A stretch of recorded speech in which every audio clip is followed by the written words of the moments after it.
Hello friend, welcome to S T tutorial YouTube channel. Friends, हम लोग practice set 29 29वां practice set solve करेंगे civics का, जो आपके जीआईसी प्रवक्ता परीक्षा TGT, PGT, GDC, LT grade सभी एग्जाम के लिए काफ़ी महत्वपूर्ण है। इसके पहले का पार्ट आप लोग प्लेलिस्ट में देख सकते हैं, जो आपके एग्जाम की दृष्टि से सारे पार्ट को तैयार किया गया है। तो वीडियो को अंत तक जरूर देखिएगा। अगर वीडियो अच्छा लगे तो चैनल को सब्सक्राइब कर लीजिएगा, लाइक कीजिएगा और दोस्तों में शेयर भी कीजिएगा। तो चलिए प्रश्न को शुरू करते हैं। 92 नंबर क्वेश्चन है, भारतीय संघवाद बल देता है तो किस पर बल देता है? तो राष्ट्र की एकता पर बल देता है। ठीक है, तो डी ऑप्शन सही होगा। भारत का संविधान बनाते समय उन्होंने संघवाद का रास्ता अपनाया। इसका एक विशेष कारण यह भी था कि वह इस विस्तृत देश में रची बसी प्रत्यक्ष तथा असीम विभिन्नताओं और अंतर्निहित एकता को सुरक्षित रखना चाहते थे। ठीक है, तो यहाँ पे डी ऑप्शन आपका करेक्ट हो जाएगा। 93 नंबर क्वेश्चन है, संसदीय सरकार में मंत्रिमंडल उत्तरदायी है किसके प्रति? तो मंत्रिपरिषद के प्रति। यहाँ पे ए ऑप्शन आपका करेक्ट हो जाएगा। संसदीय प्रणाली में मंत्रिमंडल का संयुक्त संस्था के रूप में होना महत्व रखता है और इससे शासन और नीति की एकता जो है कायम रहती है और मंत्रिमंडल एक ठोस संस्था बनकर जो है शक्ति केंद्र बिंदु बन जाता है। तो यहाँ पे ए ऑप्शन आपका सही हो जाएगा। 94 नंबर प्रश्न है, अध्यक्षात्मक शासन प्रणाली का मुख्य दोष क्या है? तो मुख्य दोष है कि विधायिका और कार्यपालिका के मध्य जो है समन्वय का अभाव रहता है। ठीक है, तो यहाँ पे ए ऑप्शन आपका सही हो जाएगा। अध्यक्षात्मक शासन में शक्ति विभाजन के सिद्धांत के फलस्वरूप जो है कार्यपालिका और व्यवस्थापिका के मध्य जो है संबंध घनिष्ठ नहीं हो पाता है। व्यवस्थापिका प्रायः कार्यपालिका का विरोध करती है और यह स्थिति तब और उग्र हो जाती है जब अध्यक्ष एक राजनीतिक दल का सदस्य होता है और व्यवस्थापिका में जो है दूसरे दल का बहुमत होता है। ऐसा होने पर जो है शासन में वांछित गतिशीलता और दृढ़ता नहीं आ पाती है। तो इसलिए यहाँ पे आपका विधायिका और कार्यपालिका के मध्य जो है समन्वय का अभाव रहता है। तो यहाँ पे ए ऑप्शन सही हो जाएगा। 95 नंबर क्वेश्चन है, निम्नलिखित में से किस रिट आलेख का शाब्दिक अर्थ होता है? दावा की वैधता की जांच पड़ताल करना। तो ये है अधिकार परीक्षा। ऑप्शन नंबर बी आपका सही हो जाएगा। ठीक है, अधिकार परीक्षा की रिट प्रश्न करती है किस प्राधिकार का अधिकार से रिट से मांग की जा सकती है कि लोक पद को धारण करने से किसी व्यक्ति के दावे के बारे में लोकहित में कानूनी स्थिति को स्पष्ट किया जाए। तो यहाँ पे बी ऑप्शन आपका सही हो जाएगा। 96 नंबर क्वेश्चन है, भारतीय संविधान के 44वें संशोधन के उपरांत संपत्ति के अधिकार को यह संरक्षण प्राप्त करता है कि किसी व्यक्ति को बिना कानून के उसकी निजी संपत्ति से वंचित नहीं किया जा सकता है। तो सही है। ठीक है, सिवाय सार्वजनिक उद्देश्य के किसी निजी संपत्ति को सरकार द्वारा अधिग्रहण नहीं किया जा सकता है। ये भी सही है। पर्याप्त मुआवजा दिए बिना निजी संपत्ति का अधिग्रहण नहीं किया जा सकता है। तो ये भी सही है। तो यहाँ पे डी ऑप्शन आपका करेक्ट हो जाएगा। संपत्ति को अधिकार को जो है अनुच्छेद 300 के कै में रखा गया है। ठीक है, ये कानूनी अधिकार है, सब लोग जानते होंगे। और यह अनुच्छेद यह उपबंधित करता है कि कोई व्यक्ति विधि के प्राधिकार के बिना जो है अपनी संपत्ति से वंचित नहीं किया जाएगा। ठीक है, तो यहाँ पे आपका डी ऑप्शन सही हो जाएगा। इसमें ए, बी, सी तीनों आपका सही है। 97 नंबर क्वेश्चन है, निम्नलिखित में से कौन मौलिक अधिकार नहीं है? तो नैसर्गिक न्याय अधिकार मौलिक अधिकार है, जीवन का अधिकार ये भी है, गरिमापूर्ण जीवन का अधिकार ये भी है, असमान परिस्थितियों में समानता का अधिकार, तो ये मौलिक अधिकार नहीं है। ठीक है, तो डी ऑप्शन आपका सही हो जाएगा। अनुच्छेद 14 में विधि के समक्ष समता और विधियों का समान संरक्षण का जो है प्रावधान किया गया है और विधियों के समान संरक्षण का अर्थ है कि समान परिस्थितियों में समता का व्यवहार किया जाए। ठीक है, तो यहाँ पे आपका डी ऑप्शन मौलिक अधिकार के संबंध में सही नहीं है।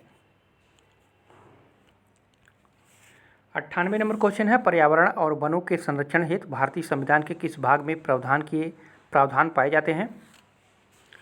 तो ये है आपका ऑप्शन नंबर बी सही हो जाएगा, राज्य के नीति निर्देशक सिद्धांतों में। ठीक है, भाग 4 नीति निर्देशक तत्व में जो है अनुच्छेद 48 के क में यह प्रावधान किया गया है कि राज्य देश के पर्यावरण के संरक्षण तथा संवर्धन का और वन तथा वन्य जीवों की रक्षा करने का प्रयास करेगा। ठीक है, तो ये दिया गया है आपका भाग 4 राज्य के नीति निर्देशक सिद्धांतों में 48 के क में अनुच्छेद। ठीक है, तो यहाँ पे भी ऑप्शन सही होगा।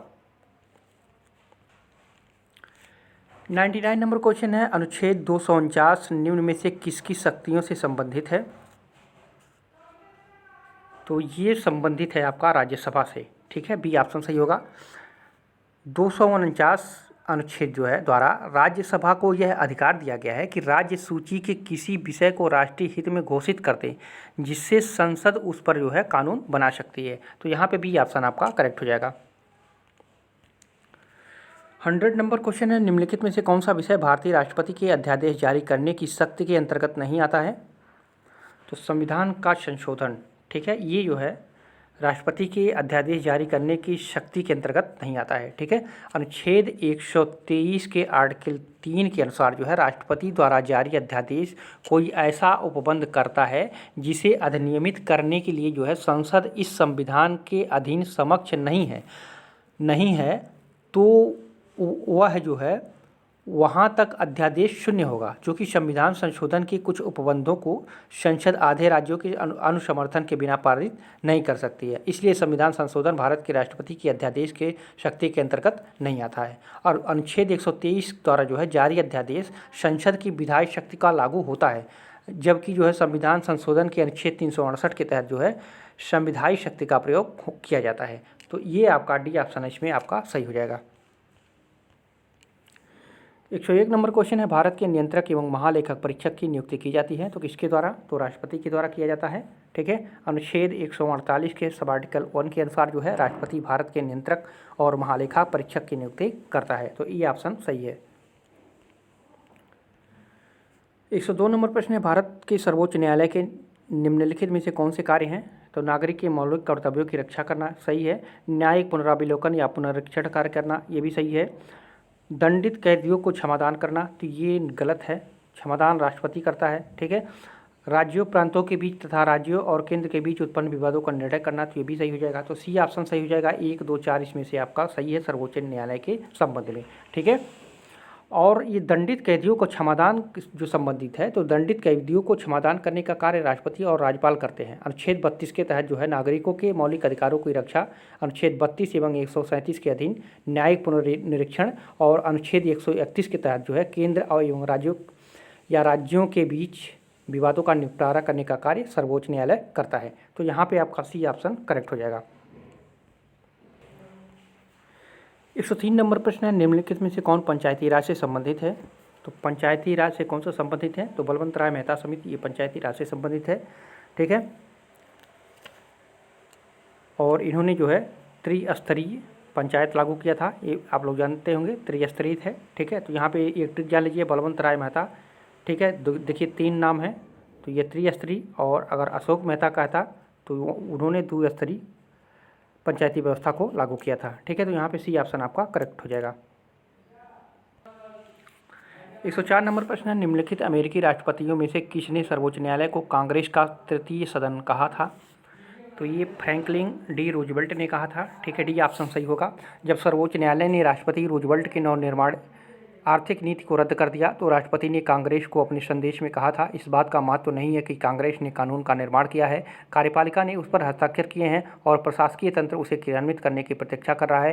न्यायपालिका एक अतिरिक्त कार्य अपने हाथ में ले रही है और उसके द्वारा राष्ट्रीय व्यवस्थापिका के में जो है ढीले रूप से संगठित तथा धीमी प्रक्रिया से कार्य करने वाले तृतीय सदन का रूप ग्रहण किया जा रहा है। लास्की और ब्रोगन ने भी जो है सर्वोच्च न्यायालय को कांग्रेस का तृतीय सदन भी कहा था, ठीक है। तो यहाँ पे डी ऑप्शन आपका करेक्ट हो जाएगा। 105 नंबर क्वेश्चन है, निम्नलिखित में से कौन सा संविधान का अंग नहीं है? तो योजना आयोग ये संविधान का अंग नहीं है। भारत के संघीय मंत्रिमंडल के आदेश पर जो है योजना आयोग का गठन 1950 में किया गया था और निर्वाचन आयोग, वित्त आयोग एवं अंतर्राज्य परिषद ये क्रमशः संविधान के अनुच्छेद के 324, देखिए यहाँ पे निर्वाचन आयोग 324, ठीक है, वित्त आयोग 280 और अंतर्राज्य परिषद 263 अनुच्छेद के अंतर्गत ये जो है संविधान का अंग माने जाते हैं, ठीक है। लेकिन योजना आयोग जो है ये संविधान का अंग नहीं है। तो यहाँ पे डी ऑप्शन आपका करेक्ट हो जाएगा। 106 नंबर क्वेश्चन है, संसद की लोक लेखा समिति के अध्यक्ष का नाम कौन निर्देशित करता है? तो ये निर्देशित करता है लोकसभा का अध्यक्ष या स्पीकर जिसको कहते हैं, ठीक है। तो यहाँ पे सी ऑप्शन आपका करेक्ट हो जाएगा। संसद की लोक लेखा समिति में जो है 15 लोकसभा के तथा 7 राज्यसभा के सदस्य होते हैं, ठीक है, ये जानते होंगे आपके। और परंपरा के अनुसार जो है विपक्ष का कोई नेता इस समिति का सभापति होता है और स्पीकर इस समिति का अध्यक्ष को मनोनीत करता है। यदि उपाध्यक्ष इस समिति का सदस्य है तो उसे ही सभापति मनोनीत किया जाता है। ठीक है, तो यहाँ पे सी ऑप्शन आपका करेक्ट हो जाएगा। 107 नंबर क्वेश्चन है, निम्नलिखित में से कौन सा भारतीय संविधान के बुनियादी ढांचा मूल संरचना का अंग नहीं है? तो ये संसदात्मक सरकार ये उसका अंग नहीं है। ठीक है, विधि का शासन, पंथ निरपेक्षता, गणतंत्रीय सरकार, ये सभी हैं। ठीक है, तो यहाँ पे डी ऑप्शन आपका करेक्ट हो जाएगा। 108 नंबर क्वेश्चन है, निम्नलिखित में से कौन एक सार्वजनिक वयस्क मताधिकार का विरोधी है? तो मिल जो है सार्वजनिक वयस्क मताधिकार का विरोधी था। मिल ने, क्योंकि वह प्रजातंत्र को संख्या पर नहीं गुण पर आधारित करना चाहता था, इसलिए जो है उसने एकल मत के स्थान पर जो है बहुल मताधिकार का जो है समर्थन किया था। तो यहाँ पे डी ऑप्शन करेक्ट होगा। 109 नंबर क्वेश्चन है, यह किसका विचार है कि प्रत्येक वैधानिक सरकार प्रजातांत्रिक होती है? तो ये था रूसो का विचार था। ठीक है, बी ऑप्शन सही हो जाएगा। रूसो ने लोकप्रिय प्रभुसत्ता के विचार को जो है राज्य की वैधता का आधार बनाकर लोकतंत्र की भावना को बढ़ावा दिया था। ठीक है, तो यहाँ पे बी ऑप्शन आपका करेक्ट हो जाएगा। 110 नंबर क्वेश्चन है, जॉन स्टुअर्ट मिल ने अधिकतम व्यक्तियों के अधिकतम सुख का सिद्धांत प्रतिष्ठित किया? तो नैतिकता के आधार पर प्रतिष्ठित किया था। ठीक है, डी ऑप्शन सही हो जाएगा। उपयोगितावाद में मिल की नैतिकतावाद की अवधारणा से बेंथम की विचारधारा की में एक क्रांतिकारी परिवर्तन हुआ। मिल ने जो है राज्य को नैतिक उद्देश्य की पूर्ति के लिए एक नैतिक संस्थान घोषित किया। राज्य का उद्देश्य उपयोगिता नहीं वरन व्यक्ति के नैतिक गुणों का विकास करना है। इस प्रकार जो है मिल उपयोगितावाद की रक्षा इसमें पूर्ण परिवर्तन लाकर ही कर सका था। ठीक है, तो यहाँ पे डी ऑप्शन आपका करेक्ट हो जाएगा। 111 नंबर क्वेश्चन है, जर्मी बेंथम की पुस्तक an introduction to the principle of morals and legislation प्रकाशित हुई थी। तो कब प्रकाशित हुई थी ये? तो 1789 ईस्वी में। ठीक है, सी ऑप्शन सही हो जाएगा। और ये पुस्तक जो है प्राचीन यूनानी विचारक एपिक्यूरस के इस विचार को नए संदर्भ में दोहराया कि मनुष्य को ऐसा व्यवहार करना चाहिए जिससे वह अपने सुख को बढ़ा सके और दुख से बचा सके। ठीक है, तो इस पुस्तक में इन्होंने इसी का वर्णन किया हुआ है। तो यहाँ पे सी ऑप्शन आपका करेक्ट हो जाएगा। यहाँ पे दो सूची दिया गया है, एक तरफ उपागम है उसकी विशेषता है। तो व्यवहार परक उपागम की विशेषता क्या है? तो इसकी विशेषता है प्रशासनिक व्यवस्थाओं में मानव व्यवहार का विश्लेषण। तो यहाँ पे आपका 3 सही हो जाएगा। ठीक है, नौकरशाही की विशेषता क्या है? तो नौकरशाही की विशेषता है कानूनी तर्कयुक्त सत्ता। ठीक है, यहाँ पे आपका 4 ऑप्शन सही हो जाएगा। पारिस्थितिकी उपागम की क्या विशेषता है? तो पारिस्थितिकी उपागम का विशेषता है कृषि पारगमन औद्योगिकीकरण। ठीक है, तो यहाँ पे 1 सही हो जाएगा। और सामान्य प्रणालियाँ जो हैं ये समाज की उप प्रणाली के रूप में जो है प्रशासनिक प्रणाली की इसकी विशेषता है। ठीक है, तो यहाँ पे आप लोग देख सकते हैं पहले 3 आएगा, तो यहाँ पे देख लीजिए बी में आया है 3, तो यही आपका सही हो जाएगा 3 4 1 2। ठीक है, तो बी ऑप्शन आपका इसमें सही हो जाएगा। 113 नंबर क्वेश्चन है, सरकार के तात्विक कार्यों के साथ निम्नलिखित में से कौन सा सरोकार रखता है? तो ये लाइन एजेंसी जो होती है, ठीक है, वो जो है सरोकार रखती है। सूत्र अभिकरण का वह अभिकरण जो विभाग के प्राथमिक कार्य को संपन्न करता है, इन्हें निर्णय लेने और निर्देश जारी करने का जो है अधिकार प्राप्त होता है। तो यहाँ पे आपका बी ऑप्शन करेक्ट हो जाएगा। 114 नंबर प्रश्न है, संगठन के 4 भिन्न आधारों को निम्नलिखित में से किसने 4Ps या 4P, कभी कभी ऐसे मिल जाता है 4Ps, ठीक है, का नाम दिया। तो ये किसने दिया था? तो लूथर गुलिक ने दिया था। ए ऑप्शन सही हो जाएगा। संगठन के 4 भिन्न आधारों को लूथर गुलिक ने जो है 4P नाम दिया, जिसमें पहला P था कार्य या उद्देश्य। ठीक है, कार्य या उद्देश्य। दूसरा था इसमें प्रक्रिया। ठीक है, और तीसरा था व्यक्ति। चौथा था क्षेत्र या प्रदेश। ठीक है, तो इसी को उन्होंने 4P के नाम से जाना था। किसने? लूथर गुलिक ने। तो ए ऑप्शन आपका सही हो जाएगा। 115 नंबर प्रश्न है, मुख्य कार्यालय से सत्ता का क्षेत्रीय अधिकारियों को प्रत्यायोजन का मुख्य कारण है। तो मुख्य कार्यालय में भीड़ कम करना। ठीक है, तो यहाँ पे डी ऑप्शन आपका सही हो जाएगा।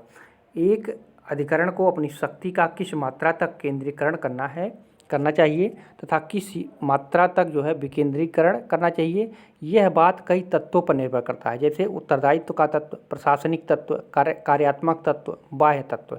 ठीक है, तो यहाँ पे मुख्य कार्यालय से सत्ता का क्षेत्रीय अधिकारियों को प्रत्यायोजन का जो मुख्य कारण माना जाता है, और तो मुख्य कार्यालय में भीड़ कम करना उनको मुख्य कारण माना जाता है। तो यहाँ पे डी ऑप्शन आपका करेक्ट हो जाएगा।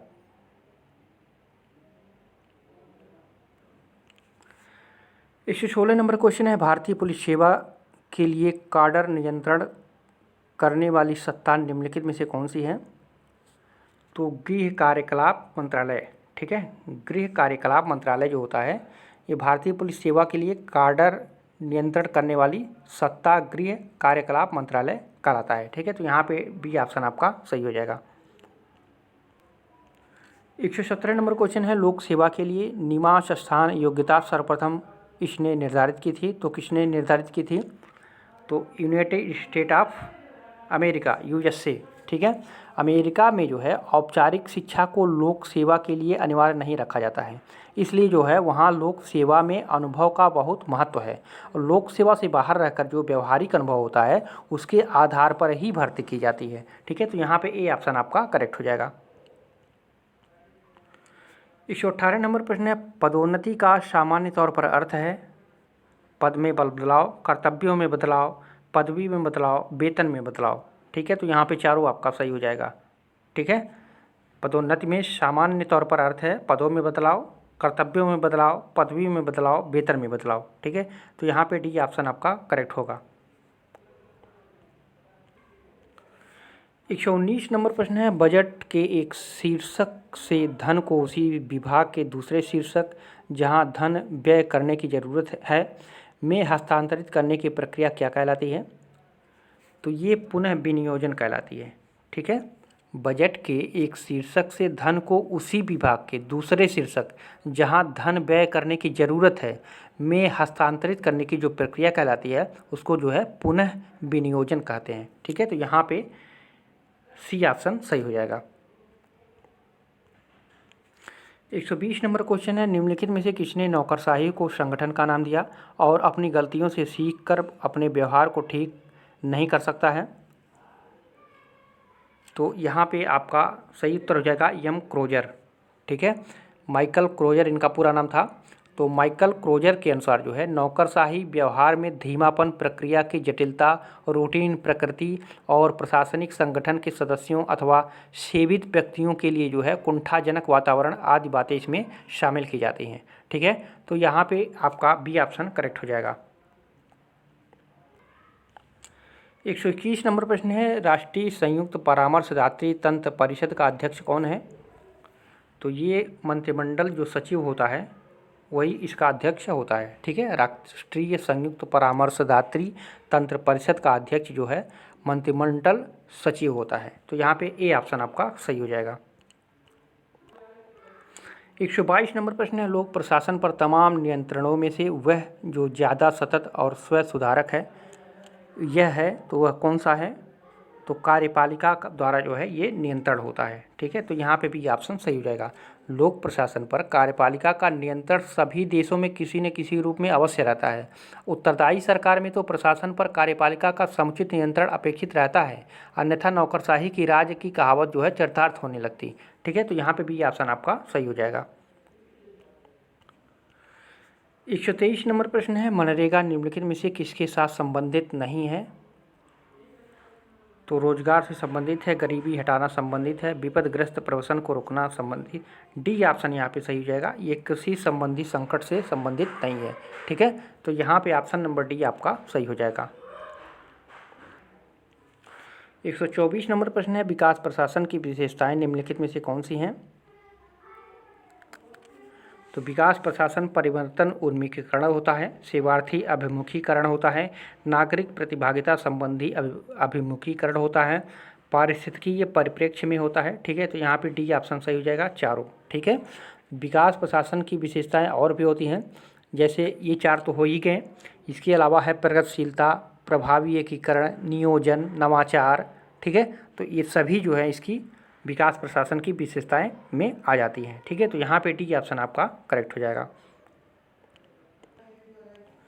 125 नंबर प्रश्न है, किसने कहा है अंतर्राष्ट्रीय राजनीति में सत्ता मौसम के समान है, प्रत्येक व्यक्ति उसके बारे में बात तो करता है परंतु कुछ ही उसे समझते हैं। तो ये जोसेफ नाई ने कहा है। ठीक है, सी ऑप्शन आपका करेक्ट हो जाएगा। जोसेफ नाई ने कहा था अंतर्राष्ट्रीय राजनीति में सत्ता मौसम के समान है, प्रत्येक व्यक्ति उसके बारे में बात तो करता है परंतु कुछ ही उसे समझते हैं। ठीक है, तो यहाँ पे सी ऑप्शन करेक्ट हो जाएगा। तो फ्रेंड्स, ये रहे कुछ महत्वपूर्ण प्रश्न। कैसा लगा वीडियो कमेंट कीजिएगा, वीडियो को लाइक भी कीजिएगा और दोस्तों में शेयर भी कीजिएगा। फिर मिलते हैं अगले पार्ट में। पूरा वीडियो देखने के लिए आप सभी को धन्यवाद।